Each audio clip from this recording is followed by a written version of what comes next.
आज हामी कुरा गर्दैछौँ नेपालको कृषिमा आएको स्वचालित डिस्क हलोबारे।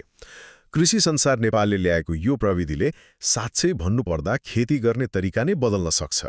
अब त्यो पुरानो फालीको सट्टा गोलाकार डिस्क घुम्छ।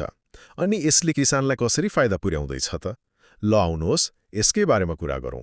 पहिलो कुरा गरौँ यसको काम र खर्च बचतको। अब हेर्नुहोस्, किसानको लागि सबैभन्दा ठूलो टाउको दुखाइ के हो? तेलको खर्च, होइन त? यो हलोले चाहिँ कस्तो कडा माटोमा पनि गहिरोसम्म खनेर माटोलाई एकदम नरम बनाइदिन्छ। अनि सबसे भन्दा राम्रो कुरा, तेलको खपत पनि कम, मतलब सिधै पैसाको बचत। अब दोस्रो फाइदा, यो कत्तिको बहुउपयोगी छ भन्ने कुरा।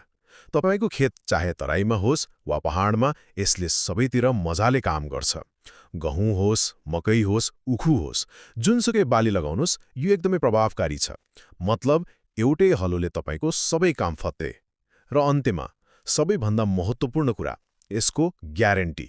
ल सोच्नुहोस् त, यसको डिस्कमा लाइफ टाइम ग्यारेन्टी छ। यदि डिस्क कहिले भाँचियो वा बाङ्गियो भने कृषि संसार नेपालले तपाईँलाई तुरन्तै नयाँ दिइहाल्छ। यो सुविधा देशभरका शाखाहरूमा उपलब्ध छ, जसले किसानलाई एकदमै ढुक्क बनाउँछ। त्यसैले छोटकरीमा भन्नुपर्दा, उत्पादन बढाउन, समय र पैसा दुवै बचाउन अनि खेतीलाई सजिलो बनाउन चाहने किसानका लागि यो स्वचालित डिस्क हलो एउटा भरपर्दो आधुनिक उपाय हो।